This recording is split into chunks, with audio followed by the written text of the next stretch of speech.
अन्नदाता। पग पग पर है संग तुम्हारे अन्नदाता। लहू किसानों का बन के पसीना सींचता है धरती का सीना। मेहनत का तेरी हक दिलवाने, नई तकनीक नई खोज बताने। पशुधन को गुणवान बनाना, पौध सुरक्षा को सिखलाना, खेती के सब गुर समझाने, भारत का सरताज बनाने। आठों पहर है संग तुम्हारे अन्नदाता अन्नदाता। नमस्कार, मैं श्वेता भट्टाचार्य आप सभी दर्शकों का अन्नदाता कार्यक्रम में स्वागत करती हूं। हर रोज की तरह कार्यक्रम में हम लेकर आते हैं खेती बाड़ी से जुड़ी हुई बहुत सी लाभकारी जानकारियां। तो चलिए सबसे पहले देखते हैं क्या है विशेष आपके लिए आज के कार्यक्रम में। अच्छे स्वास्थ्य हेतु दुधारू पशुओं की देखरेख और आहार प्रबंधन। अच्छे उत्पादन हेतु मूंग और उड़द की फसल में पौध सुरक्षा उपाय।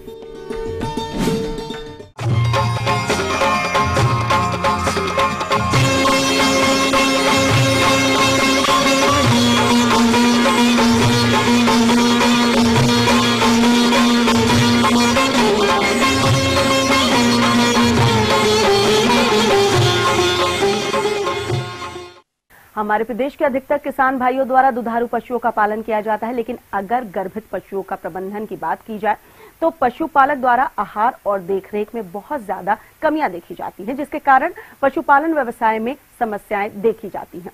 अतः किसान भाइयों, आप गर्भित पशुओं को स्वस्थ रखने के लिए इनका आहार प्रबंधन कैसे करें, इसकी जानकारी देने के लिए हमारे बीच उपस्थित है पशु चिकित्सा महाविद्यालय पटना के डॉक्टर संजय कुमार। किसान भाइयों, आपको पता होना चाहिए कि संतुलित आहार जिसमें हम लोग सब कुछ मिलाते हैं, जिसमें प्रचुर मात्रा में कार्बोहाइड्रेट, प्रोटीन एवं फैट, उसके अलावा मिनरल मिक्सचर, विटामिन्स, ये होना बहुत जरूरी है। घर में अगर आपके पास मक्की है, राइस ब्रान है, खल्ली है, मिनरल मिक्सचर है, तो आप इन सब से मिला करके आप संतुलित आहार बना सकते हैं। इन सबों को मिला करके 100 केजी का अगर राशन बनाना है, और इस 100 केजी को कैसे बनाएंगे? सपोज आपके पास मक्की है तो मक्की को जो है आप 40 किलो मिला दें। 30 किलो जो है राइस ब्रान या व्हीट ब्रान, गेहूं का चोकर जिसको बोलते हैं, वो बना दें। 40, 30, 70 हो गए। 20 किलो जो है आप खली मिला दें, 90 किलो। 7 किलो जो है अगर आपके पास कोई दलहनी फसल है, अगर उस दलहनी फसल का जो है छिलका जो आते हैं उसको अगर मिला दें।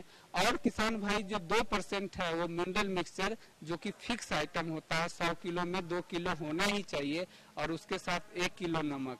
अगर इस तरह से 100 किलो का आप बनाएंगे और उसको आप बोरी में बंद करके रख देंगे, तो आप देखेंगे कि आपके पास जो दाना बना है वो संतुलित दाना बना है। इस संतुलित दाना को अगर आप गाय भैंस को खिलाएंगे तो देखेंगे उसका शरीर से लेकर के उसके बच्चे से दूध देने तक की जो क्रियाएं हैं, गाभिन होने तक सारी चीजें जो है उनका मेंटेन रहेगा, और आपको किसी तरह का तकलीफ नहीं होगी, न उनके दूध में कमी होगी, न उनको गर्भ धारण में कोई कमी आएगी, और न तो पेट में जो बढ़ रहे हैं बच्चे उनमें कोई दिक्कत आएगी।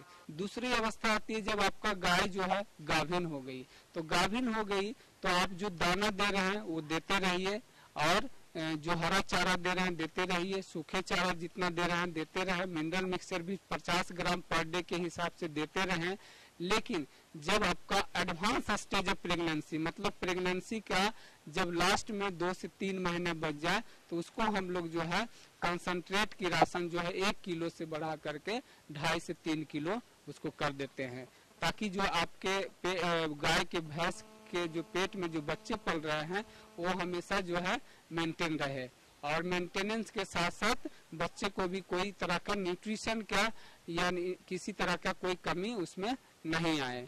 तीसरी बात है कि अगर गाभिन हो गई 9 महीने के बाद, वो निश्चित रूप से गाय भैंस जो है बच्चे देंगे। उस बच्चे देने के बाद जो है आपके यहाँ दुधारू गाय जो है दुधारू हो जाती है और वो गाय जो है दूध देने लगती है। तो अब जो आपको किसान भाई राशन देना है वो दूध के अनुसार आपको देना है। तो अब जो मान लीजिए आपका गाय जो है 10 लीटर दूध दे रही है और अगर वो गाय है तो 2.5 किलो दूध पे 1 किलो दाना देना है, और भैंस अगर आपका है तो 2 किलो पे 1 किलो दाना देना है। एक बात ध्यान में रखने योग्य है कि जब आपका गाय दुधारू है, दूध दे रही है, तो आप जो है मिनरल मिक्सचर 100 ग्राम प्रति दिन के हिसाब से उसे अवश्य खिलाएं। इसको ना मिस करें, क्योंकि आगे जो आपके गाय तैयार होंगे बच्चे देने के लिए या गाभिन होंगे या तो हीट में आएंगे, तो वो डिपेंड करेगा कि आप मिनरल मिक्सचर उसको खिला रहे हैं कि नहीं, संतुलित आहार दे रहे हैं कि नहीं। इस तरह से अगर आप खिलाएंगे तो देखेंगे कि आपके गाय को शुरू से अंत तक किसी तरह का तकलीफ नहीं है।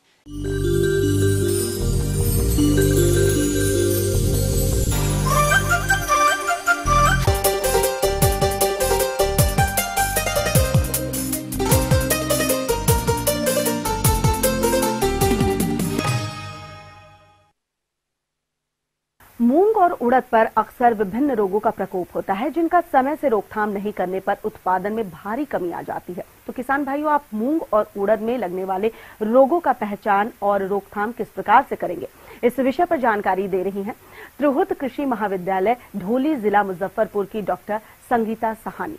मूंग और उड़द में जो बीमारियां लगती है, दोनों करीब करीब एक ही जैसा होते हैं, उनके उपचार भी एक ही जैसे हैं। सबसे पहले जो मूंग और उड़द की बीमारियां होती है, जो कि बहुत ही विनाशकारी है, उसे पीला चितकबरी रोग बोलते हैं। इसकी पहचानने की सबसे है कि आप फील्ड को दूर से ही देखेंगे अपने खेत को, तो पीला पीला पत्ता नजर आएगा खेत में।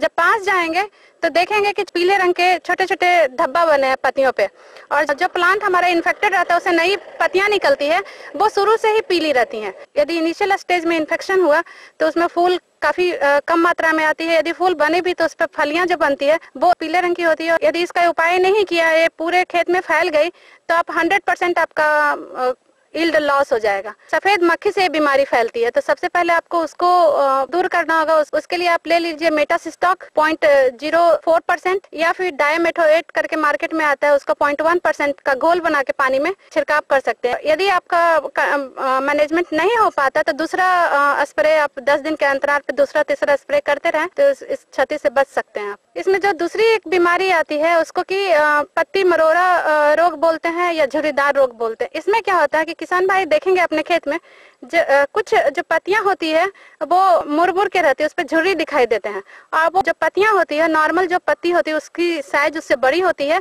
तो यही उस बीमारी की पहचान है। इससे भी क्या होता है कि जो फूल लगती है वो काफी कम मात्रा में लगती है।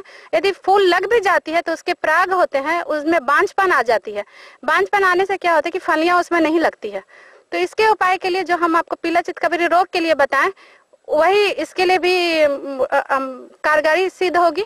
और इसमें कैसे, इन दोनों के लिए एक उपाय और है कि जब जैसे ही आपको फील्ड में कोई 1 या 2 प्लांट दिखे तो उसको उखाड़ गाड़ दीजिए किसी मिट्टी में, तो काफी नियंत्रण आप कर सकते हैं। इसमें तीसरा जो एक बीमारी आती है वो है पत्र बुंदिक रोग, जिसको सर्कोस्पोरा लीफ स्पॉट भी बोलते हैं। इसकी पहचान क्या है, किसान भाई जब देखेंगे कि जो पत्तियां होती है उस पे भूरा रंग का छोटे छोटे स्पॉट्स बनते हैं, तो इससे क्या होती है कि जो प्लांट है उसकी पत्तियां समय से पहले ही गिर जाती हैं। इसके कारण उसमें जो फलियां और फूल लगती है वो काफी कम मात्रा में लगती है। और इससे बचने का सबसे अच्छा उपाय है कि आप छिड़काव करें। छिड़काव के लिए आप ले सकते हैं कार्बेंडाजिम मार्केट में आता है, उसका 0.1% से फोलियर स्प्रे कर सकते हैं, या मैंकोजेब आता है उसका भी 0.1% लेके फोलियर स्प्रे करेंगे तो इसको नियंत्रण कर सकते हैं। इसमें एक और बीमारी लगता है, उसको वेब ब्लाइट बोलते हैं या अंगमारी रोग बोलते हैं। इसका जो स्पॉट्स बनते हैं वो भी भूरे रंग के होते हैं और लगेगा कि उत्तर छई और जल साजी जैसा इसके स्पॉट्स दिखेंगे, जैसे कि सांप के केचुल पे, जैसे केचुल पे जो निशान रहता है उसी टाइप का निशान आपको पत्ते पे भी दिखेंगे। वो थोड़ा वाटर सोक जैसे लगेगा, पानी से भींगा हुआ है, और भूरा भूरा स्पॉट्स आपको पत्ते पे दिखेंगे। और इससे बचने के लिए कार्बेंडाजिम का 0.1% के दर से स्प्रे करें। नहीं तो किसान भाई सीड रोपने से पहले सीड ट्रीटमेंट कर सकते हैं कार्बेंडाजिम से या वाइटावेक्स से एट द रेट ऑफ 2 ग्राम प्रति केजी ऑफ द सीड। तो इसी प्रकार मेरा कहना है कि आप रोग को पहले अच्छी तरह से पहचान लें और उसके अकॉर्डिंग ही आप उसका नियंत्रण मेथड का उपयोग करेंगे तो आपका क्रॉप अच्छी अवस्था में रहेगी और आप अच्छी आमदनी ले सकते हैं। ये थी कुछ उपयोगी जानकारी। अब लेते हैं एक छोटा सा ब्रेक, जल्द लौटेंगे और कार्यक्रम में आगे है महत्वपूर्ण जानकारियां। बने रहिए हमारे साथ। टमाटर की अधिक उत्पादन देने वाली किस्में और रोपाई तकनीक।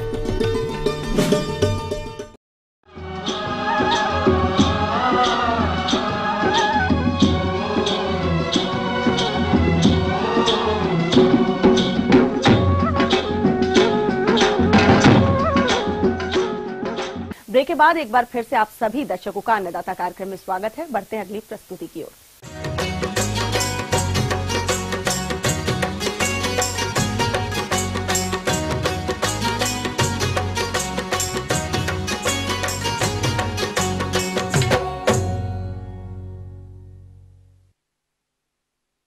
टमाटर की मांग बाजार में वर्ष भर बनी रहती है, इसलिए तीनों ही मौसम में इसकी खेती किसान करने लगे हैं। अभी टमाटर की रोपाई का उपयुक्त वक्त चल रहा है। अगर आप इसकी रोपाई करने जा रहे हैं तो इसमें कौन कौन से प्रभेदों का चयन करें और इसकी रोपाई किस प्रकार से करें, इस विषय पर जानकारी दे रहे हैं कृषि विज्ञान केंद्र जिला दरभंगा के कृषि वैज्ञानिक डॉक्टर AP राकेश।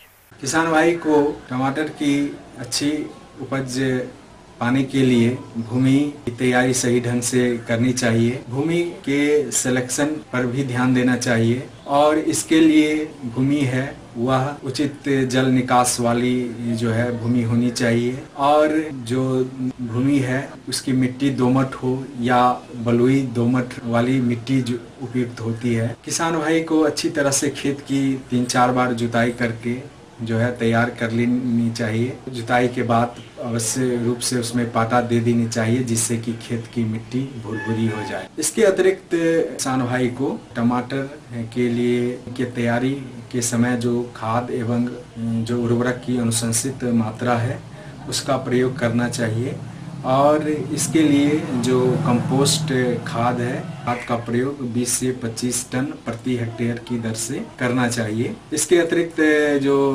रासायनिक उर्वरक है उसमें 100 से 150 किलोग्राम नाइट्रोजन, 60 से 70 किलोग्राम स्फुर एवं 50 से 60 किलोग्राम पोटास का व्यवहार करना चाहिए। नाइट्रोजन का प्रयोग जो है स्प्लिट में करना चाहिए और इसकी 1/3 मात्रा को जो है जिस समय पौधे खेत की तैयारी के समय करना चाहिए और जो बाकी मात्रा है उसको 2 बराबर भागों में बांट करके रोपाई के 25 से 30 दिनों के उपरांत एवं 45 से 50 दिनों के उपरांत जो है इसका टॉप ड्रेसिंग करना चाहिए। टमाटर की अच्छी फसल के लिए जो उन्नतशील प्रभेद है उसका चयन करना चाहिए। उन्नतशील प्रभेदों में 2 तरह का प्रभेद किसान भाई सामान्यतः अपनाते हैं। इसमें एक मुक्त परागित फसल होती है और दूसरा संकर किस्में हैं। जो मुक्त परागित फसल है उसमें काशी विशेष, काशी अमृत, काशी अनुपम सिलेक्शन 7 आती है जिसकी उपज क्षमता 4 से 600 क्विंटल प्रति हेक्टेयर है। इसके अतिरिक्त जो मुक्त परागित फसल है उसमें काशी शरद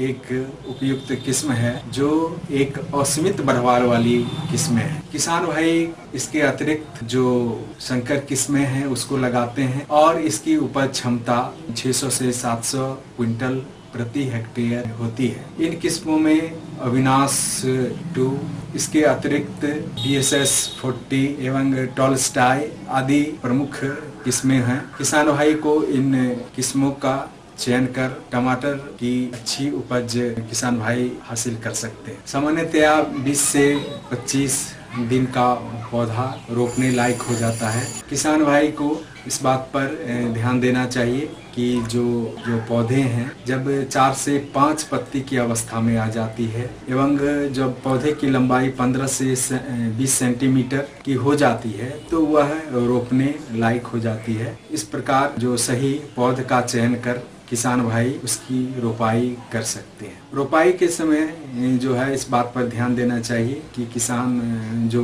पौधे हैं उसको उखाड़ने से 2-3 दिन पहले जो है उसमें पानी वगैरह नहीं देना चाहिए। जो पौधे की रोपने की जो दूरी है उस पर ध्यान देना चाहिए। जो शरद ऋतु की जो किस्में होती है उसके रोपने की और जो सीमित बर्फबार वाली जो किस्में हैं उसमें जो रोपने की दूरी पंक्ति से पंक्ति की दूरी 60 सेंटीमीटर एवं पौधे से पौधे की दूरी 60 सेंटीमीटर रखते हैं। खेतों में खरपतवार को नियंत्रण करने के लिए खुरपी या कुदाल से निकाई गुड़ाई करनी चाहिए, जिससे कि फसल की बढ़वार अच्छी होती है एवं अच्छी उपज प्राप्त। इसके अतिरिक्त जो है टमाटर की फसल में खरपतवार नियंत्रण के लिए मल्चिंग करना चाहिए। इसके अतिरिक्त किसान भाई को जो है इसके सिंचाई प्रबंधन पर ध्यान देना चाहिए। 2-3 जो है बार सिंचाई की आवश्यकता पड़ती है। किसान भाई को इस बात पर ध्यान देना चाहिए कि सिंचाई हमेशा हल्की सिंचाई करें। सर्दियों में 10 से 15 दिन के अंतराल पर सिंचाई करना चाहिए। अतः किसान भाई को जो है उचित जो फसल तकनीक है इसको अपना करके किसान भाई टमाटर की अच्छी उपज हासिल कर सकते। आगे और भी है कुछ रोचक जानकारियां, पर यहाँ पर रुकेंगे एक और कमर्शियल ब्रेक के लिए। जल्द हाजिर होते हैं।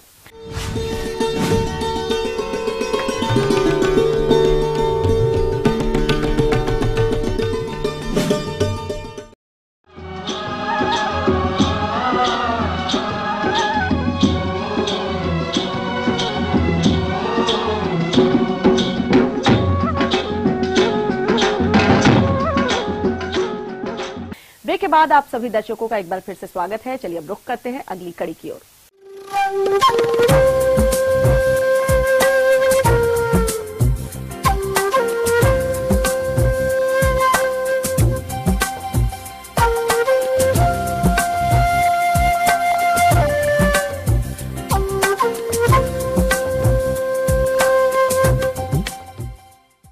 मौसम के अनुसार प्रबंधनों पर टिकी है आपकी खेती बाड़ी, इसलिए मौसम पूर्वानुमान और उस पर आधारित साप्ताहिक कृषि सलाह इस प्रकार है।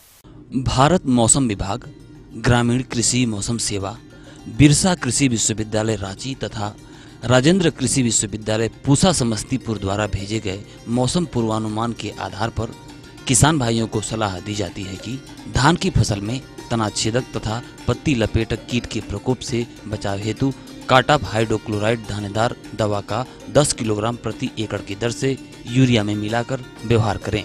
बैगन की फसल में तना एवं फल छेदक कीट की शुरुआती रोकथाम के लिए तो स्पाइनोसाट 48 EC की 1 मिलीलीटर मात्रा का 4 लीटर पानी में घोल बनाकर छिड़काव करें। मध्यम जमीन और खाली पड़े खेतों में रबी फसलों की बुआई करें। तोरिया की बुआई हेतु इसकी उन्नत प्रजातियां इस प्रकार है।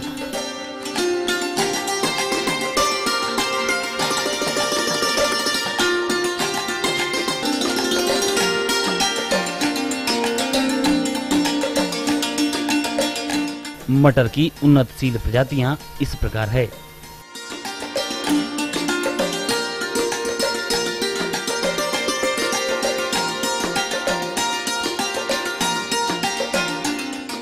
अगेती आलू की उन्नत प्रजातियां इस प्रकार है।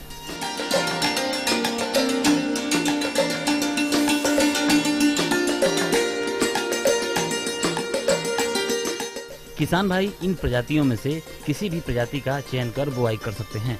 फूल गोभी की फसल में पत्ती खाने वाले कीट की रोकथाम हेतु स्पाइनोसेट दवा 1 मिलीलीटर प्रति 4 लीटर पानी में घोलकर छिड़काव करें। इस मौसम की खड़ी फसल में लाही, सफेद मक्खी व चूसक कीटों का आक्रमण हो सकता है। बचाव के लिए इमिडाक्लोप्रिड की 1 मिलीलीटर मात्रा का 3 लीटर पानी में घोल बनाकर छिड़काव करें।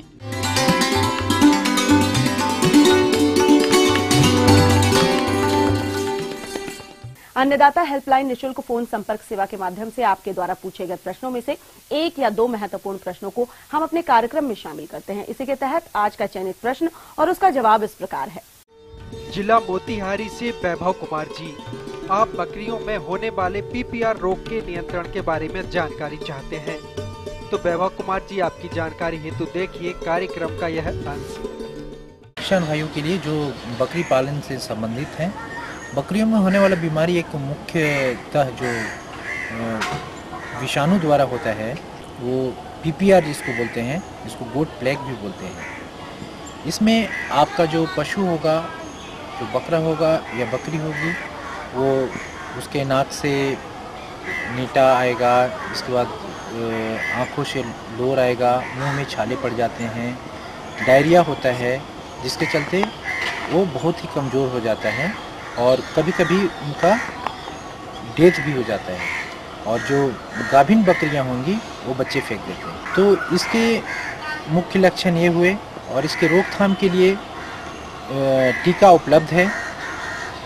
प्राय हम लोगों का यह सोच रहता है कि अभी बीमारी नहीं आया है तो टीका लगवाने की क्या ज़रूरत है, तो हमें टीका लगवाना चाहिए, क्योंकि स्वस्थ जानवर में, स्वस्थ पशु में ही टीकाकरण किया जाता है, जिससे उसमें रोग प्रतिरोधक क्षमता डेवलप हो सके और उनको इन बीमारियों से बचाया जा सके। अतः मेरा आग्रह यही रहेगा आप लोगों से कि पीपीआर का वैक्सीन आप नज़दीकी पशु चिकित्सक के सलाह से ज़रूर लगवाएं, जिससे कि आपके होने वाले नुकसान से बच पाएं।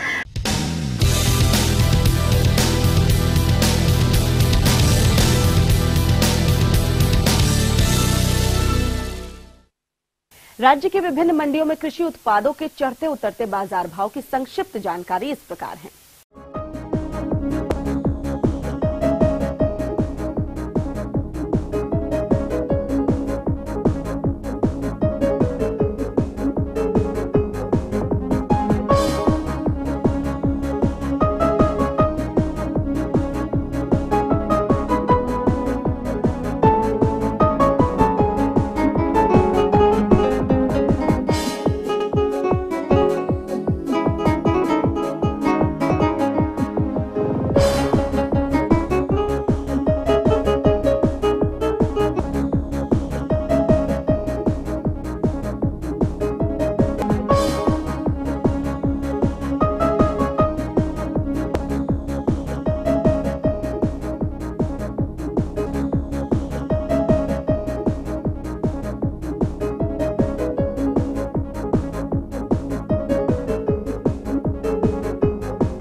अब आइए देखते हैं कल दिखाए जाने वाले कार्यक्रम की मुख्य झलकियां। तोरिया के अधिक उपज के लिए वैज्ञानिक बुआई तकनीक। अरहर फसल अच्छी बढ़वार हेतु किए जाने वाले समसामयिक कार्य। हम ये उम्मीद करते हैं कि आज का कार्यक्रम आप सभी दर्शकों के लिए उपयोगी रहा होगा।